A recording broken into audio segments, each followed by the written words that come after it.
All right. I'm live here with the Blitz Predicts. Give us 30 seconds. We'll be right back.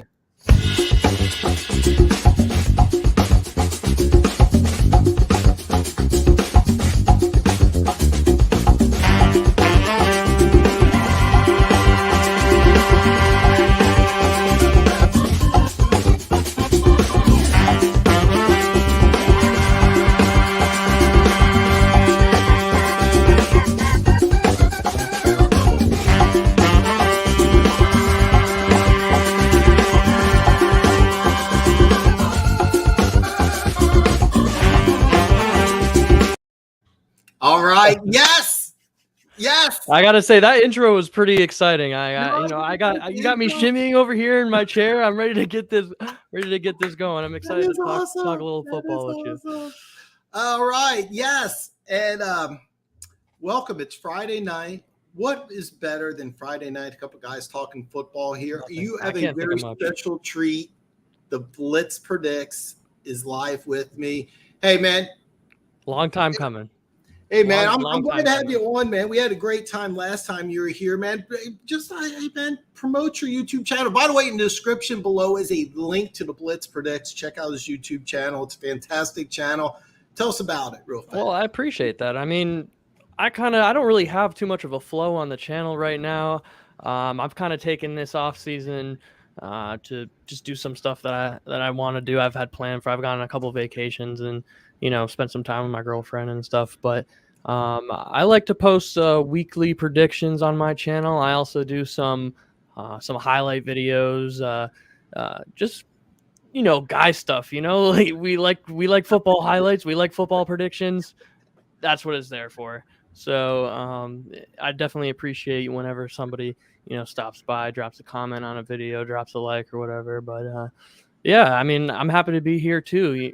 Whether it's my channel, your channel, it's great. I know you filled in for me one time on last season, and I know you hit on your prediction, so that was pretty cool. And we'll definitely be doing more discussing this year, and I'm excited for it. It's another great, interesting year, like always. I think so too. I think this is this season. It's going to be an excellent opportunity for you, hardcore sports bettors, hardcore football fans. This is a good season to make some money. There's some yearly bets that I'm going to be making. You have a great prediction, and then I think there's some really great games week one. James says, do you think if he really did snort coke, he would have been live sooner?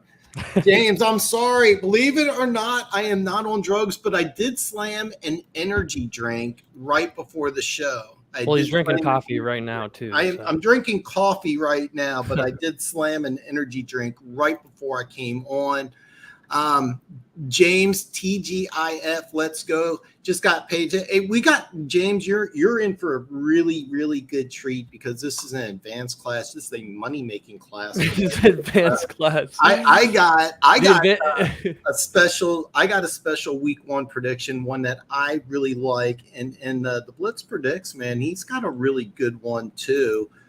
Funky says, let's F and go. Funk, man, I'm glad to see you, brother.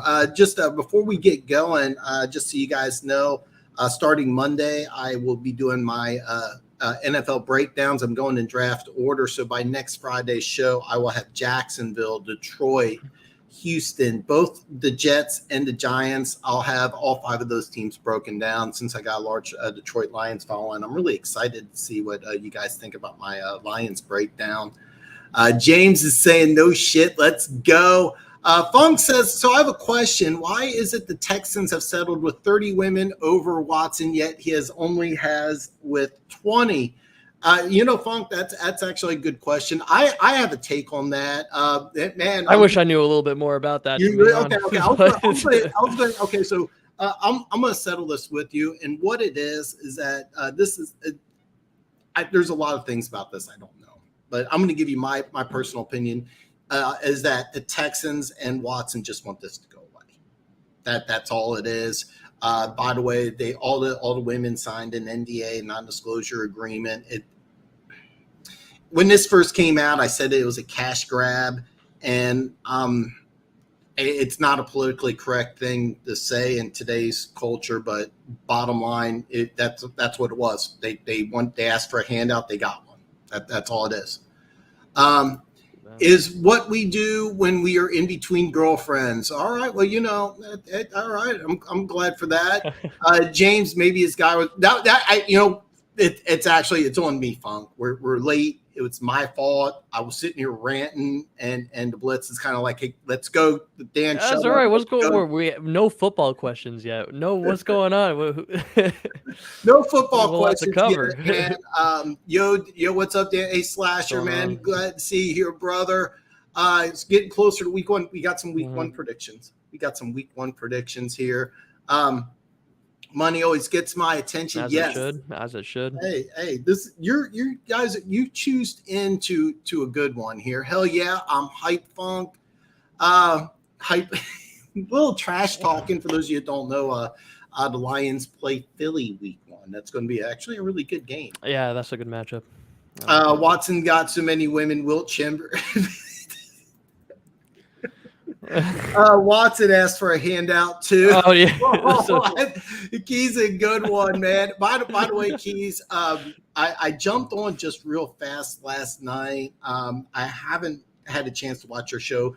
He's got a really good show. Comes on Thursday at midnight Central Standard Time. Believe it or not, I am not on cocaine. The guy, his guy comment was about your dealer running late. That it was on me. It was not my dealer. I'm looking. Oh God, we got some trash talk here. You know what? They're hating on you right now. This is maybe we should broke down the Eagles Lions week 1, but let's jump in here. And I agree. Let me ask you this here, man. Over under yearly win totals. I just did a little 101 video for those who aren't familiar with sports betting. Just a little introduction to sports betting, how to bet on yearly win totals, what all those numbers mean, and I should put that in the description below. I did not. So yearly win totals, man. Do you have a team that you're eyeballing? You are going to put some action on? Oh, absolutely. I feel like this year is a little bit harder for some reason. I don't know if you got that same idea, but this year is just I really had to dig deep. But what I found was pretty interesting. I really like the Saints. The Saints is probably above and beyond my favorite pick for as far as a sleeper, and I definitely want to choose the over for the win totals. And I'll tell you why.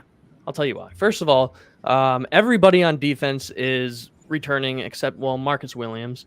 They had an astonishing number of injuries last year. I mean, I'm sure you can recall that. They were talking about that throughout the year. They had an NFL record amount of starters out, 57. But they did add some incredible pieces to the safety position. They got Tyrann Mathieu, Marcus May. That's going to be one hell of a duo back there. So if they're running some cover 2, that's going to be really intimidating. And let's be real. I mean, their biggest loss is probably the head coach, but I still have high hopes for them as an organization. They're always pretty buttoned up. I like them.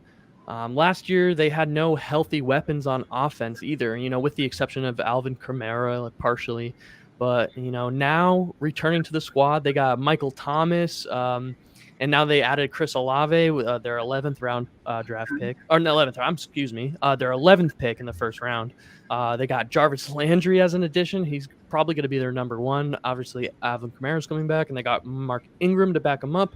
So, that has some intimidation factor there on offense as well. And let's talk about Jameis Winston for a second. Last year, before he got hurt, he had the second highest quarterback rating in the NFL. He had 102 rating, 14 touchdowns, 3 interceptions. And even some of the biggest sports networks, ESPN, SportsCenter, they had him as a dark horse MVP. But for some reason, even with stronger weapons on offense, he's just not a dark horse anymore. It just blows my mind. And they still have a very strong defensive line. They got Cam Jordan, David Onyemata, You know, Marcus Davenport, he's 25 years old. He's coming off a 9-sack season. I don't know. It's just, you know, with all those injuries last year, they're still able to put together a team that, you know, allowed the 4th fewest points in the league. You know, they got, I don't know, man. Like, I could go on. I mean, I just find it hard to imagine that they're going to be any worse. I really do. Well, no, I'm using the Barstool app, and right before the video started, I had it pulled up, and then as soon as you started talking, it went, everything shut down on me. So I had to play on my phone here to get the numbers back up. But for those of you who don't know, the over under for the Saints, now I'm using the Barstool app, so I mean different numbers will appear depending on which source you're using. But the over under for the Saints is 8.5. The under is a negative 125, and for those of you that are new to sports betting, this means you have to wager $125 to win 100. The Blitz Predicts likes to over, and with Barstool Sports, it's right now plus 103. So a $100 wager will win you $103. So I'm going to say Vegas, but I'm using the Barstool apps. Actually, a lot of people are betting on the under, not the over, which I find kind of surprising. Is that which are you using Barstool? What are you using when you're looking at the numbers here? And usually my odds, I just go from Bovada, but that nonetheless, one thing that kind of stands out to me is like their early season. I really think they have a strong possibility going 4-0. See, week 1 they face the Falcons. I mean, you can almost, you know, pencil that in as a W. And then they face the Buccaneers. I know the Buccaneers is like, everybody kind of gets scared by that, but they have their number. They've always beaten them in the regular season. They have for a long time, even before Brady was there. But, you know, I think at home they can get a win against the Buccaneers, and then they have the Panthers week 3, and then the Vikings week 4. Bad blood with the Vikings, and then the Seahawks week 5. You know, maybe one loss in there. 2. I don't see 2 losses in there. They really could possibly be going like 1, 2, 3, 4, 5, like 3 wins or 4 wins minimum out of the first 5 weeks. So if you're looking at that over-under number after week 5, you're gonna be pretty happy if you place that wager in before this. I'm taking a look at their schedule, and I agree with you. This starts off very favorably. Two out of the first 3 games are road games, but it's road games against Atlanta and Carolina, both very winnable games. And you nailed something that I really liked, is that the Saints have had Tampa Bay's number in the regular season now, of course, and that's okay. That happens. I mean, it's not like that they're better than the Bucs, because they're not. But there can be a team where you just, something happens. It's the football gods just don't agree with the roster or how the team's been playing. It just is. And they could very well beat the Bucs week 2. You know, there's nothing that you can say that where they couldn't. You know what I mean? It's not really a stretch. It's not even a stretch.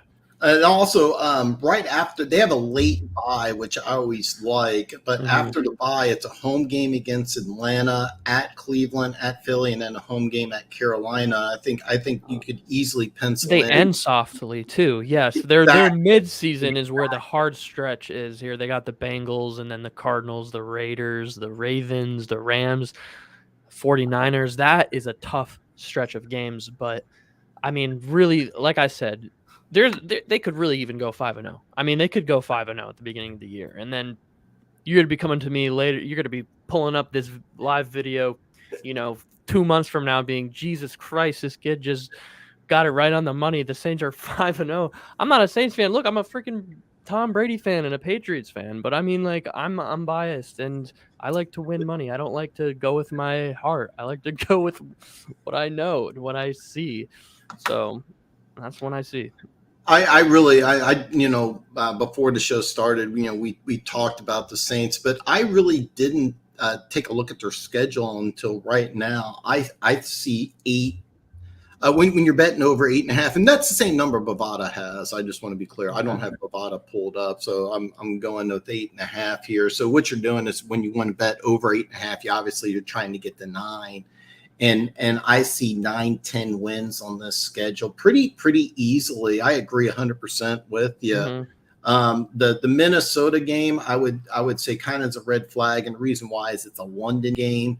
They come back from London with a home game, but it's against the Seattle team, which I think obviously is going to be a little one of the worst teams in the NFL. It very well could be. I've been telling people when a team has several years that they do bad, and then they have a good year like the Bengals did. What happens? It's kind of like that heartbeat monitor. They go up, but what happens? It comes back down. I've been telling people watch out for the Bengals. And I mean, do you think that would you consider Russell like a mobile quarterback, maybe one that even avoids the pass rush well? Oh, absolutely. Yes. Absolutely. And have they now downgraded in that position as far as that aspect of a quarterback position? Do you think that Geno Smith or Drew Lock is going to be more mobile than Russell? I don't think so. The Pro Football Focus still has the Seattle Seahawks as a 32 ranked offensive line in the NFL. So I think there's just going to be a huge problem. Huge problem. I have no respect for Pro Football Focus, but I have no respect for Pro Football Focus whatsoever. I'm a big hater on them, but you do have a good point, as that you had a downgrade with Seattle. You had a downgrade in both the quarterback, the offensive line. That's one of the things I'm really looking forward to in the preseason is which quarterback's going to win that position. I went to the same high school as Drew Lock, obviously different years, so I'm kind of excited. I've known about Drew Lock since he was a junior in high school. Oh, wow. I've known about I didn't know that. Yeah, known about Drew Lock. So I have kind of a little man crush on him. But I'm excited about that battle. There's several things in preseason I'm really looking forward to, but that battle's one of them. But this schedule, like I said, I watch out for Cincinnati to go back down. So you have a couple home games against Seattle and Cincinnati. I think they could easily win both of those games.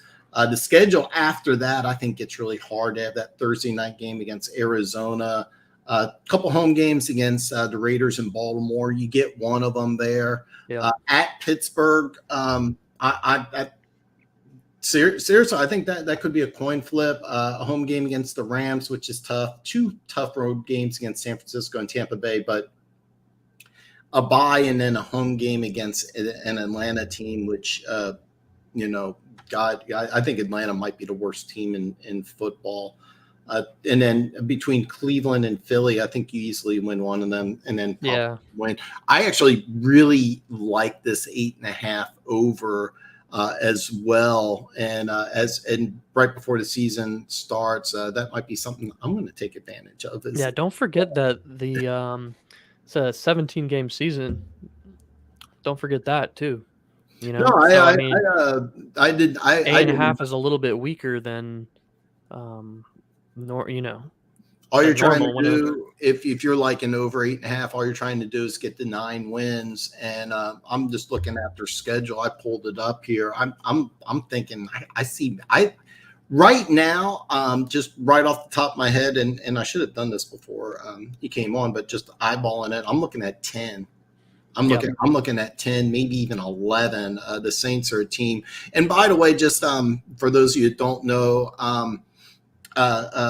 they did lose their head coach. Sean Payton did retire. Right. However, Dennis Allen, the defensive coordinator, has taken over as head coach. He has head coaching experience.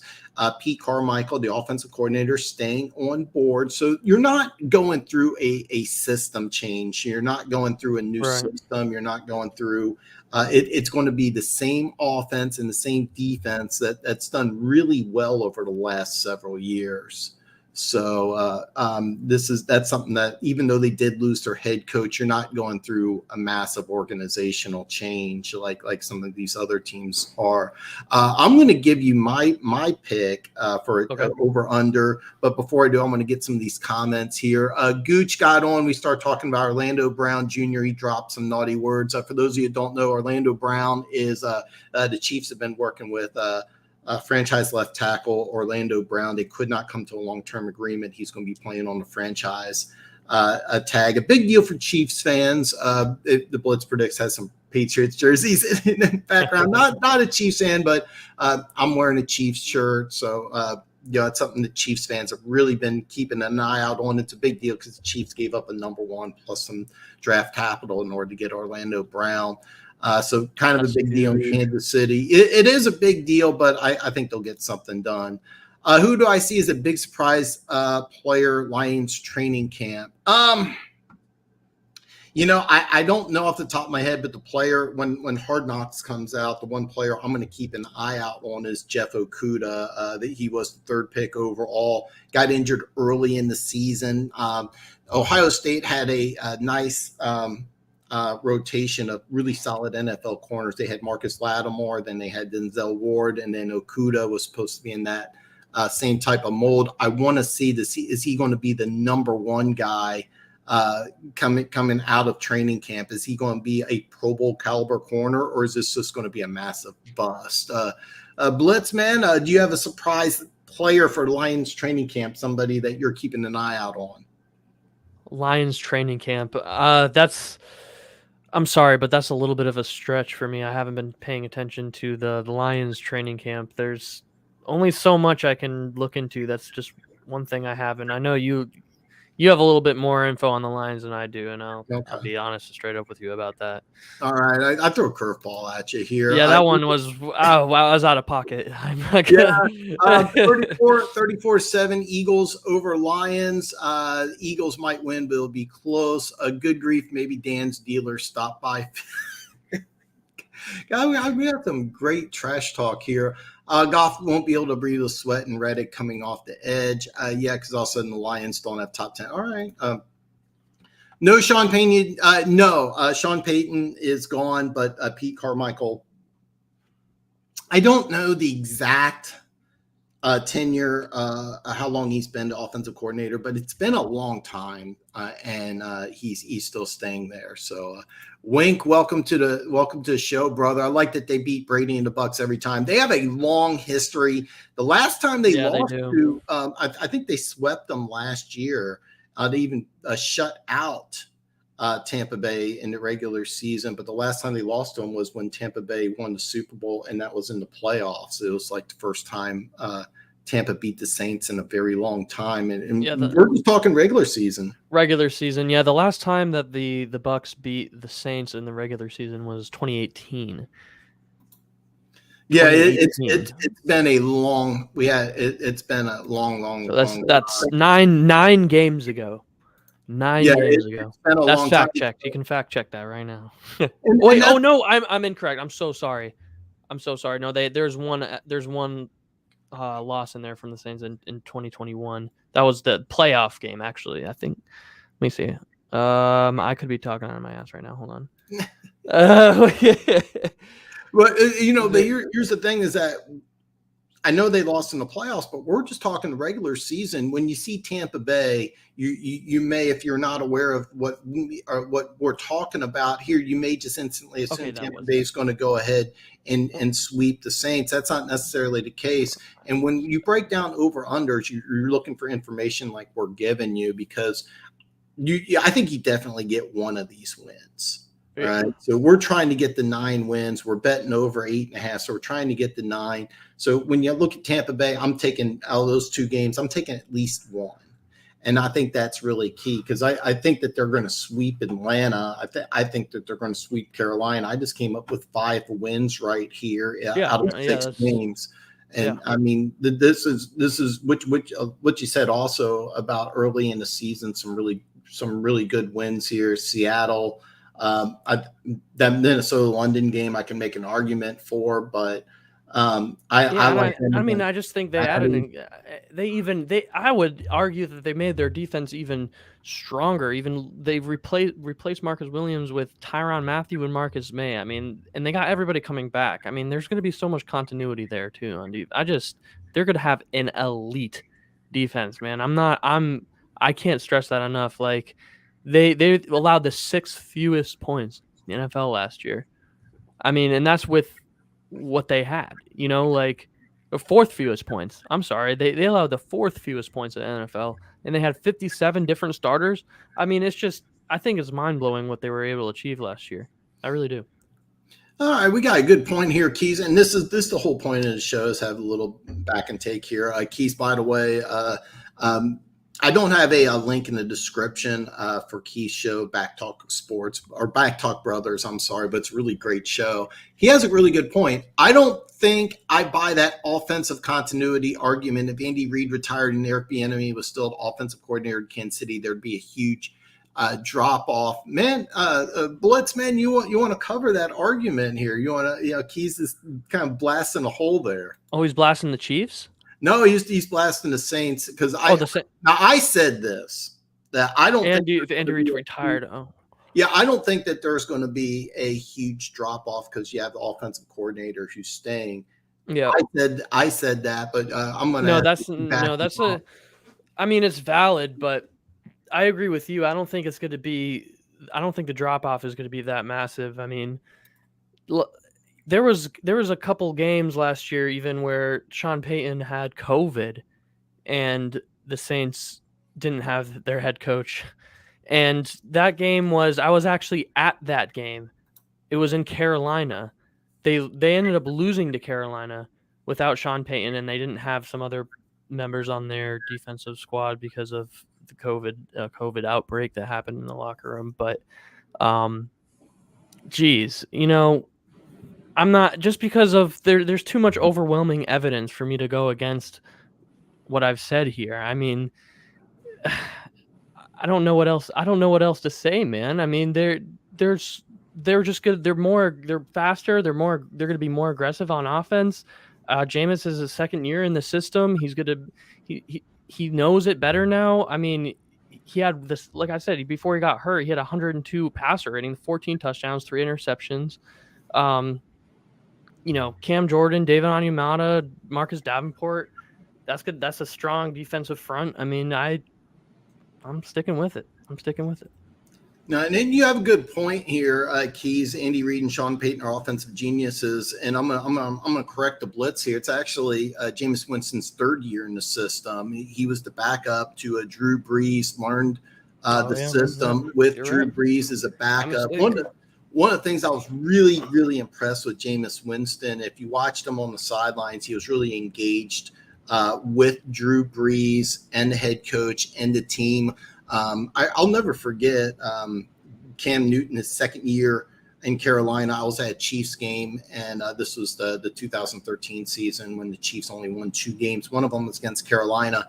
And Cam Newton sat on the sidelines with a towel over his head, off to his own. The next week, they played the Kansas City Chiefs with Peyton Manning. Peyton Manning, as soon as he comes up off the field, he's sitting with his offensive line. He's got a notebook out. So always pay attention to how quarterbacks interact on the sidelines. And I think it's a key thing. And one of the things I loved about Winston is when he was the backup quarterback, it would have been easy for him to become disengaged. Former Heisman Trophy winner. The year before you threw for 5,000 yards, and now you're a backup. It would have been easy for him just to sit back, collect. I think he was making $2 million a year. It would have been very easy just for him to collect a paycheck. But instead, he became very engaged with the team. And when he did start, he was a dark horse MVP candidate, and he got injured early. So you have to take that into consideration, is that he was playing at a very high level. Absolutely. You have Michael Thomas coming back. Michael Thomas, last time he was healthy, set an NFL record for receptions in a season. Then you also get Jarvis Landry. Chris Olave. I always butcher his name. It's Olave.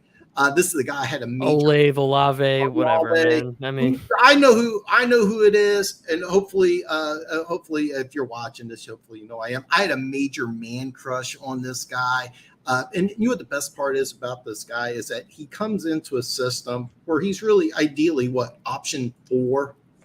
I mean, you're going to have Michael Thomas, you're going to have Alvin Kamara, you're going to have Jarvis Landry, and you're option number 4. You don't have to come in as a rookie and be the guy. You're coming in and you just Alvin Kamara is going to be great for that check down too. I mean, if you got nothing out there, I mean, Mark Ingram's a great just get those needed 1, 2, 3 yards on third down or something. He can punch that in. They have all the pieces on offense. They really do. They really, really do. And their offensive line is not too shabby either. No, they did lose Teron Armstead. Right. Yeah, that was. He only was played, if I remember correctly, he only played in 6 games last year. He missed a large part of time. So they were able to do. They were able to do fine without it anyway. Yeah. Yeah, you had Winston who was hurt. You had Armstead that was hurt. Now the one 57 starters, my guy. That's a lot. The one thing, and it's been kind of on the back burner, was the Alvin Kamara fight. I don't know if you remember that. He was involved in an altercation. Yeah, I'm aware. Yeah. Even if he does miss some games, it's probably going to be early in the season. He's not going to. He's not going to miss the whole season. All right. If he does miss some games early in the season, these are games. Look at some of these games he's going to miss at Atlanta, at Carolina. They can win without him for those 2 games. So that's kind of funny. All right. Okay. All right, some little trash talk here. So as I understand it, Taysom Hill is going to be a tight end. He's going to have, the way I understand it, I'm going to let the Blitz also jump in on here. The way I understand it, he's still going to be used in a dual threat type of role, but they're going to call him a quote unquote tight end. He's going to line up at tight end. He's going to line up at running back. He's going to line up at quarterback. It's kind of, I think it's a brilliant thing because they're going to just go into the season and say, yeah, he's just going to be quarterback, but he's going to line up all over the field. Blitz, man, do you want to elaborate on that? Yeah, I mean, we've kind of seen him all around the field, and I don't see much of that changing. I know Sean Payton's gone. He's pretty much the main guy who introduced him into, that offensive lineup, but he's proven himself. He got a big contract. He's kind of coming off of a little bit of an injury, though. I'm not sure he's going to be ready on week 1, to be honest with you, but when he's ready to hop in that lineup, I expect him to do some damage for sure. He can do it all. He can do it all. For sure. Yeah, I think I agree completely. I do think that even though they're calling him a tight end, don't be surprised if he plays a little bit of wildcat, lines up in the backfield. Keep in mind you still have the same offensive coordinator there. It may not be quite as creative because you had a good point, Keith, that Sean Payton's one of the best offensive minds in the NFL. MB Kirk. Welcome to the show, man. I don't think I have any Steelers fans here, so this is awesome. I don't recognize you, so man, I'm glad you joined. Don't forget to hit the subscribe button. He asked, what are your favorite over-under player props? I'm going to let the Blitz start here. Do you have any player props? Yeah, actually, I do. I'd love to touch up on that. Yeah, welcome, Kirk. You know what? And this is something that we'll cover this topic, and then I might have to get going, but it'll be a good place for me to go. But yeah, I do have a couple over unders. I actually have 2 that I kind of like dabbled on a little bit. I'll say one, and then I'll give you a chance to talk, and then I'll go on my second one. One that I really like is J.K. Dobbins. I would consider him probably one of my favorite player props this year. So about J.K. Dobbins, right? I mean, last year he was hurt all year long. So keeping that in mind, he's had an entire year, over a year, to be able to recover, gain back his strength, and just like all that built up, just passion, ready to take on the field. And I sometimes I take some of that stuff that you can't write down in the stat book and to factor in kind of like that, just like other sorts of motivation. In 2020, he had averaged 6 yards per carry, which ranked him first among running backs. That was his rookie season, like very impressive. He had 10 rushing touchdowns and he had 8 rushes over 20 yards. So he has some good breakaway ability. He played 15 games in 2020. So he was able to play pretty much every game. And, since he's now had over a year to recover, there's 17 regular season games waiting for him, and he's going to begin right where he left off. I'm telling you. And right now his over under for rushing yards is 875. And I'm excited for that because, I mean, like, his acceleration is just like eye-popping. He's shifty. I mean, he has really good balance. He never gives up on the play. He keeps turning his legs. Very difficult to tackle. I like J.K. Dobbins, like, on that over 875. I can see him pushing that 1K mark. So that's my favorite player prop. That's a good one. And for those of you that don't know, J.K. Dobbins got injured in preseason. Yeah. So, I mean, he has a full year of recovery. This is a guy, he was actually a Heisman candidate for a little bit at Ohio State. I absolutely loved him coming out of Ohio State. He had a huge rookie year. Oh, I had a great rookie season. He was splitting time with Mark Ingram in Baltimore. Ingram, he did so well. Baltimore's just like, Ingram, we don't even need you. They just went ahead, basically just threw him away. So I think that's a good one. I personally don't have a lot of player prop bets because I've been using the Caesar Sportsbook app and the Barstool app. They don't have a lot of them, but one I'm really eyeballing. And it's not a lot of logic behind it, more of a feeling, but I absolutely love Breece Hall over 845.5. He's a rookie, and it's a big number, but I think that this is a guy I think he's going to come in. He's going to be a day one starter with the Jets. They have a massive offensive line. I think that they're using the same offensive scheme that the 49ers do. It's a run heavy team. It scares me a little bit, though, that rookie, because, I mean, it's like Kyle Pitts. Everybody, kind of, although he didn't have a bad year, not at all. But, I mean, I guess as far as like the props go, he definitely didn't hit his props. Kyle Pitts. I know he had over 1,000 receiving yards as a rookie, which isn't bad. And his touchdown props, he had one touchdown. Yeah. Touchdown wasn't good. Yardage was good. I think Breece Hall is going to have a massive year. I have a huge man crush on him, but I don't. And in all fairness, MB, I don't have a lot of player props as of right now. But I have to agree with the Blitz here. I love J.K. Dobbins here. And you said you have a second one for us. Yeah, I do. And it's you were touching on the Patriots a little bit earlier, and I mean, I love the Patriots. I mean, I was born and raised in Massachusetts, and I was a couple-hour drive from the stadium. I saw several games, but I'm not a bandwagon fan for any of you freaking haters out there. I actually, I am tried and true. But anyway.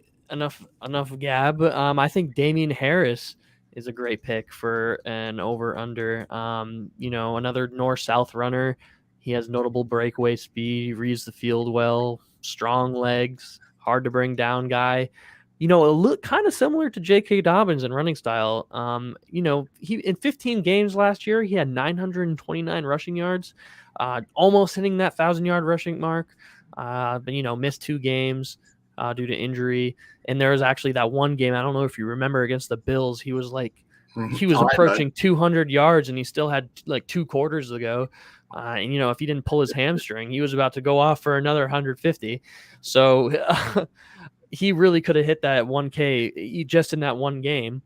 But he had 15 touchdowns. That was really impressive. He's 15 games he played, he had 15 touchdowns, so he averaged a touchdown a game. There's only one thing that worries me about the over-under with Damian Harris, and that is Raimondi Stevenson might be sharing the load a little bit because he is awesome.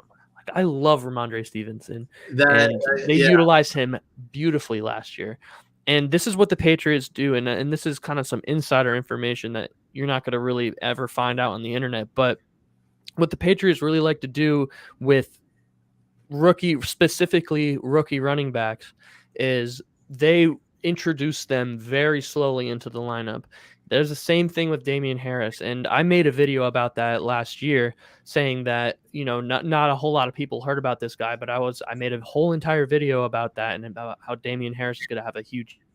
Sure enough, he did. The Patriots, they love to save their rookie running backs. They love to teach them and keep them basically redshirted. And honestly, I've never seen the Patriots use a rookie running back as much as they did Raimondi Stevenson. So that is just telling me that they're going to use him even a little bit more this year. But I like both of those guys for overs, Raimondi and Damian Harris. What are the do you have the rushing yard total for both of those available? I'm gonna pull it up right now for you. Okay, so yeah, you get some really good inside information there, and now I also want to touch base on Raimondi Stevenson. This is a guy who I just think is going to be just an absolute stud. For those of you who don't know his story, he went to University of Oklahoma, was barely used. Had about 200 career touches. He played JUCO before he went. Yeah, he went to Oklahoma, but I believe it was the Sugar Bowl, the bowl game. He was MVP. He had this one play. Now, for those of you who don't know, Stevenson's about 250. I mean, this is a big man. Mm-hmm. So he had this play in the Sugar Bowl where he hurdles a defensive back. This is a guy who's 250.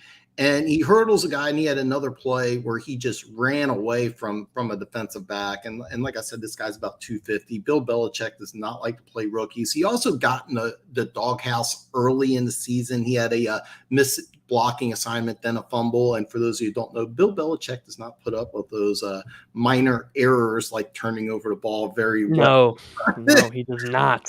So, he does not. But later in the season, he got a little more playing time. I expect Stevenson to have a big season as well. And I'm kind of glad you touched base on that here. And while you're pulling that up, I'm going to go ahead and go over some of these comments here. Let me ask you this. I know you're on a time restriction, but do you have enough time to go over at least one of your week one bets? Yeah, I do. Absolutely. Right. And then we'll wrap it up there. The Damian Harris, his over under rushing yards is 824. So I mean, he had more than that last year. I mean, so I love that. And I'm actually, to be honest, I'm having some trouble finding Raj. Sometimes they don't.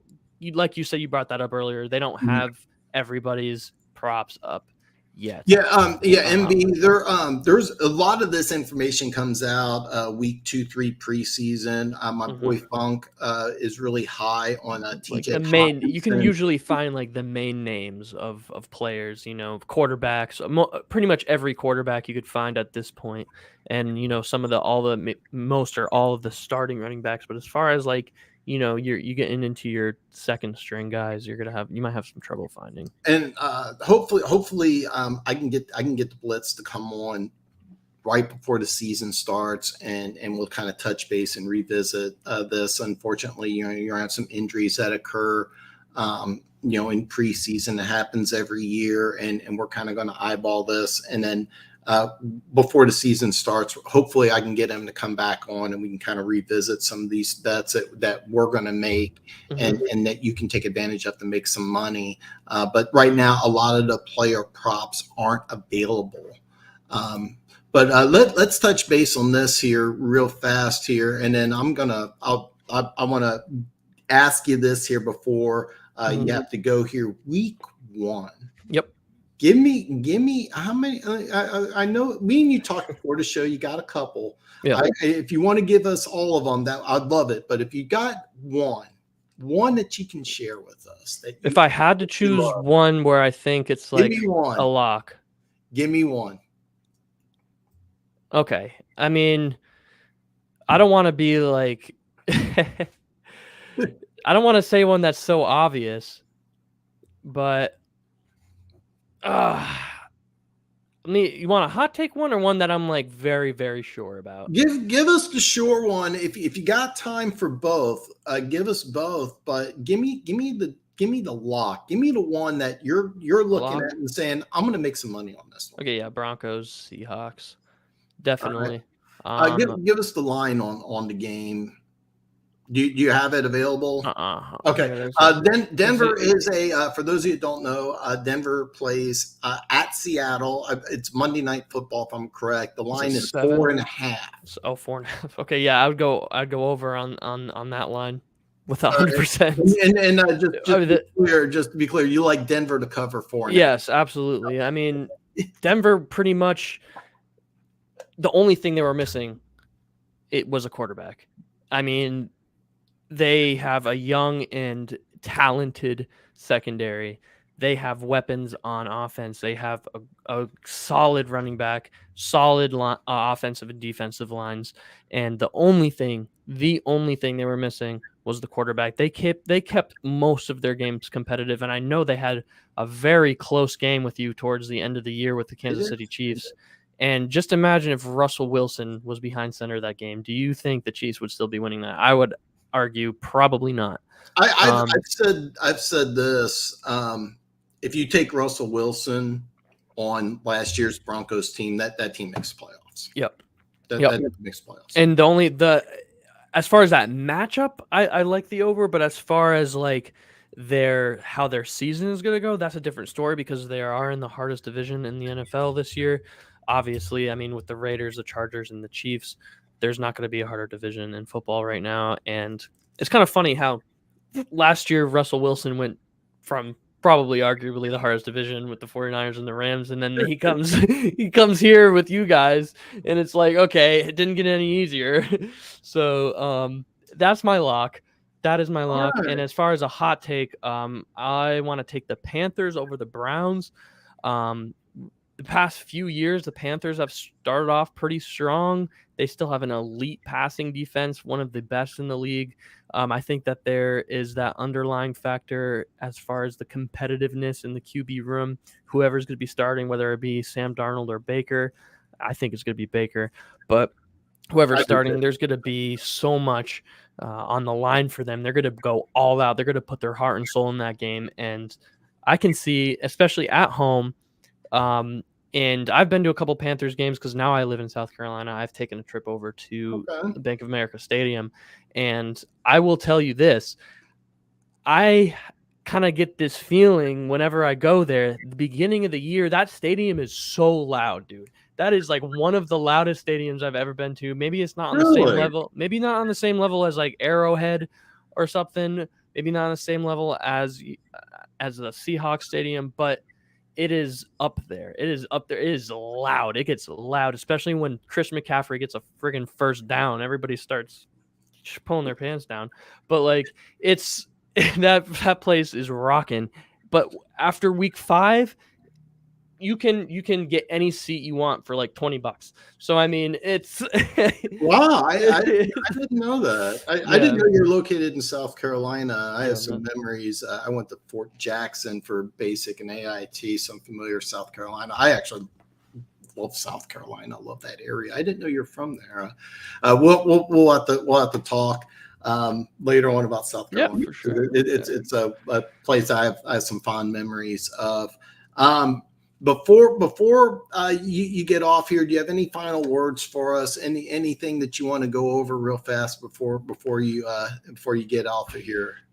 I guess just keep in touch, and if I, maybe I'll see if I do a live on my channel. If you want to join one of my lives, I would love to come on your channel. That'd be fantastic. I did. In the past, I've done some like open mics. I do like the StreamYard setup, like you've done, but I have like that link to join public in the description, so anybody in the chat can just come and join and like hop on and talk. I don't know if you've ever wanted to add that on your thing. I know that's like I'm actually not familiar with it, but I might have to do that. Actually, I can invite up the way I have it set up. I can bring on 10 people at once. Sometimes once you get more than like 6, it starts to get a little crazy. We had a threesome last week with, or actually a foursome. I had Big Chief Sean Keys and Gooch on last week, and I was very lucky to get you this week, and I definitely want you to come on again before the season starts. For those of you who don't know, in the description is a link to the Blitz Predict. You definitely want to check it out. Check out his channel. He invited me. You guys heard it here. I'm going to come on his show. You definitely don't want to miss it when I come on there. And you will be back again before the season starts. So I'm really excited. Dude, thanks for having me on. And I'm glad you're able to make it, man. Yeah, it was awesome. I love talking football with you, man. And we'll be making more money this year again. I see it coming right now. Oh, it's going to be a great year. And before the season starts, I'll have a video with all the bets I make for my yearly win totals. Okay. And then I'll have some prop bets and other things that I'll come out with. And I definitely want you back on before the season starts, and we can kind of rehash some of our week 1 prediction plus our yearly win total. So I can't thank you enough for coming on, guys. Subscribe to his channel. It's a great channel. He's going to have some great content, and he's going to be coming back. So, man, hey, have a great night, brother. All right. You too, man. All right. Appreciate it. All right. Bye. All right. So he unfortunately, he wasn't able to stay for the whole show. He told me this beforehand that he couldn't come on for the whole show. He had some things that he needs to take care of. He has a social life. So,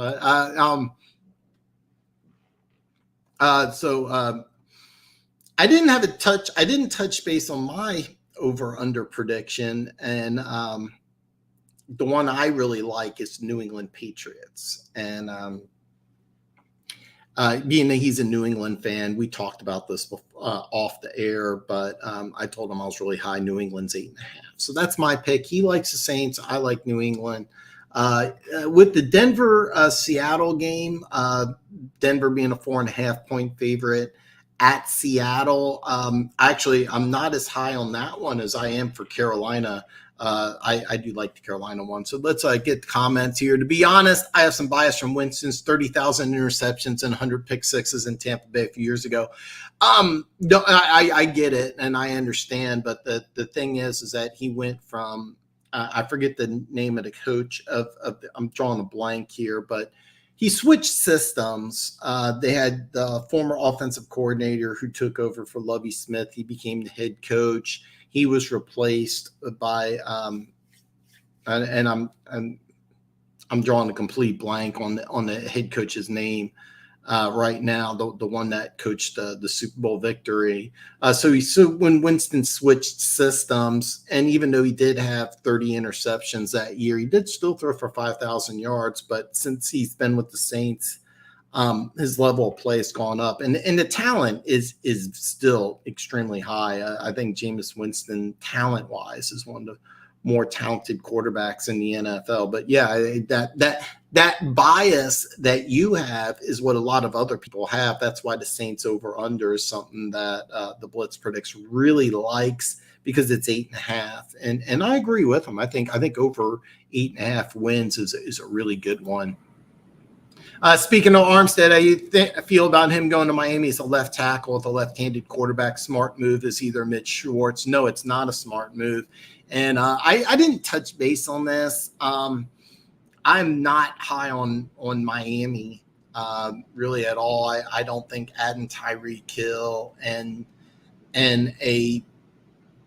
Armstead, who's going to play left tackle, and you have a left-handed quarterback, so the right side's the blind side, not the left side, is going to work out like people say. I don't think Miami's an elite Super Bowl team, so no, I don't have that at all. Yeah, welcome in, NB. I don't have any Steelers fans. I hope that NB sticks around, because I actually want to get some inside information on I don't know if he lives in the Pittsburgh area, but I want to get some inside information on the quarterback room. The way I understand it, Trubisky's going to be the starter. They're planning on him starting year one, and then Pickett will take over in 2023. But I'd love to get some inside information on the Steelers. Steelers are a team I think could really surprise and be a really good team this year. Whoa, Wink, I don't think it's cool to insult these. 875, yeah, that over sounds nice, and I'm behind on the comments, but that's the J.K. Dobbins. Yeah, I like that number too. I don't use Bovada like he does. I had some issues trying to sign on. He sent me a link that I was going to sign up for, and I had some issues. I don't want to go into much detail on it, but back when I was playing a lot of online poker, I had an account. There were some problems. Anyway, I had some issues signing up for that. So I don't have that. I didn't have that link up. I'm using Barstool and Caesars. So those numbers aren't available yet on the Caesars Sportsbook app and the Barstool apps. But when it is, I'll probably take that as well. Yeah, the Ravens had a massive injuries. Yeah. That's a good one. Dan, I have a huge crush on Brees. I do too. Yeah, I right now, some of the rookies, the Barstool app has the rookies. The Blitz Predicts wasn't as high on Brees Hall over 845.5 as I am. But yeah, Brees, I have a major man crush on Brees Hall. I actually think that there's a chance he may compete for an NFL rushing title. I seriously, it wouldn't surprise me if he has a massive year week one. Man, it's kind of cool. The Steelers fans likes J.K. Dobbins. Yeah. Brees was my guy. I wanted the Birds to get him in the second. Oh yeah. I'm telling you right now, Brees Hall, I think is going to be a absolute stud. I really do. Funk. It's kind of weird that we're agreeing on stuff. And by the way, wait, is it okay? The way the Patriots organization works, you really don't know who's doing what, but apparently there were some rumors Matt Patricia's working with the offensive line. I think that greetings from LA, go Lions. Yes, I'll listen to the rest later, man. I appreciate it, brother. Hurdling used to be a penalty, right? The ref calls, so enjoy. Yeah. One Pride 40, what's up, brother? All right, I'm behind on comments here. I'm going to get caught up, and then I'm going to give you some information that I have. Week one's going to be awesome. Yes. I'm going to give you a week one prediction. I talked a little bit about in multiple shows about the New England Patriots over 8.5. We didn't have enough time for me to go back and forth with the Blitz Predicts, but he's high on the Saints over 8.5. I'm high on the Patriots. So give us both. Sorry, I'm behind on comments here. Denver's missing a quarterback. And week one, I like Denver, but I think Broncos fans are going to be really disappointed. Bottom line, they're going to be really disappointed when they finish last in the division. That's my prediction. I think they finished last, but week one against the Seahawks, I like it. Why I take Denver for sure, really don't know if their wide receiver core is good or not. I think Jerry Jeudy, when he came out, he was my wide receiver number one. I think he could have a big year. The one problem with Denver, and the Blitz didn't really touch base on this, is that you have a brand new coaching staff and you have a first-time head coach. I think Russell Wilson coming back to Seattle with Denver, I think it's going to be enough for a week one victory. I personally really like the Carolina Panthers a lot more than I like the Denver Broncos. I'll probably pass on that Denver game, but Carolina 1.5 at Cleveland, yeah. Dude, that's awesome. One Pride 40 is going to party. Do not get too wasted. I'm stealing this from Luke G. I want to hear from you, not about you. Russ went from the second best quarterback in his division to possibly the worst in the new division. Poor guy.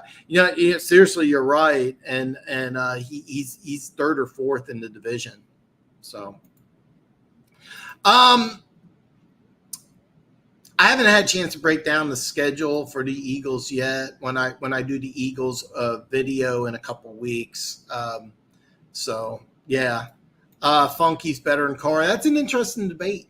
And I do think it's a debate. A little trash talk here. Carr is so underrated. It's like the Stafford effect when people said he was trash in Detroit. I do think Derek Carr is massively underrated. So sorry here, I'm a little behind on Bruce Arians. Yes, pride you misspelled. I take Wilson personally myself, but Carr wouldn't be mad having either. Eagles to the NFC Championship game. I'm going to say this. I like the Eagles to win that division. I am very, very high on the Eagles. So, yeah. I would love Carr for the Lions. Dan, we know you're not high on Miami. Dan, you're high. And I hear you admitting you don't understanding the position. I didn't say Carson was trash, did I? Okay. All right. So I'm caught up on comments. All right. So So a week one game that we didn't touch base on when the Blitz was here. So I'm going to give you my yearly prediction, and I'm going to give you 2 week ones. First off, my yearly prediction, I've been saying this for a long time, very high on the Patriots, over-unders 8.5. I'm going to be kind of keeping tabs on this before the season starts, but more than likely I'll put some action on the Patriots over 8.5 wins. Very high on the Patriots. And for week one, I'm going to double dip here, and I'm going to take New England. They're a 2.5-point dog at Miami. And bottom line, even though New England struggled in Miami in the past, Miami has a brand new head coach, first-time head coach. A lot of hype behind the Dolphins, but you got the experience factor. I think the Patriots know that they've always struggled in Miami, and I think that they're going to be ready, even though they've traditionally struggled. I like them week one in this matchup. Miami has a lot of new pieces in play. So I like New England to cover. And then as of right now, Kansas City is a 2.5-point favorite at Arizona. I like Kansas City. I also like Kansas City for the over 10.5 wins. The schedule is absolutely brutal. And the Chiefs did lose some big-time players, both on offense and defense. But since Andy Reid's been in Kansas City, they've won 11 or more games several times, including the last 3 years. So I know for a fact the last three. So I do like Kansas City over 10.5 wins. But week one, the cover 2.5 is a good one as far as I'm concerned. But I really, I'm probably going to go pretty big on New England over 2.5. I don't have the exact numbers, and the numbers will change between now and the beginning of the season, but I'll probably put a little bit on New England, just the money line. So kind of an advanced level video here for those of you who are into sports betting. This is going to be a good opportunity. And then I'll have some stuff later on as the season gets closer to the starting. I'll have a video with all my bets. That way you can see my wins, you can see my losses. So that's all I have. I want to thank the Blitz Predicts for coming on. He's going to be on again later before the season starts. Of course, next Friday when I have the show, I will have 5 team predictions. Hopefully you guys will be able to check out all 5. It'll be Jacksonville, which is Monday, Detroit Tuesday, Houston Wednesday, the Jets Thursday, and then the Giants on Friday. I'll do one team Monday through Friday. Ideally, I don't anticipate any problems, but if something comes up, of course, I'll let you guys know. But I'm really excited when I release the Lions video, because I know I got a lot of Lions fans. I'm anxious to see what you guys think of my opinion of the Detroit Lions. So that's kind of the main one, but I will have 5 predictions by next Friday's show. So if there's nothing else, I'm going to wrap up here. Everybody have a great weekend. Enjoy the week. Hopefully check out all 5 of my videos. The link to the Blitz Predicts is in the description. Go ahead and sign up for his show. Become a subscriber to his channel. Don't forget, like my video here, like this show, give me a thumbs up. And it helps the algorithm out if you drop a comment below, even if you have to make a comment about my cocaine use. It does help the algorithms to drop a comment below. Guys, have a great weekend. I'll see everybody back next Friday.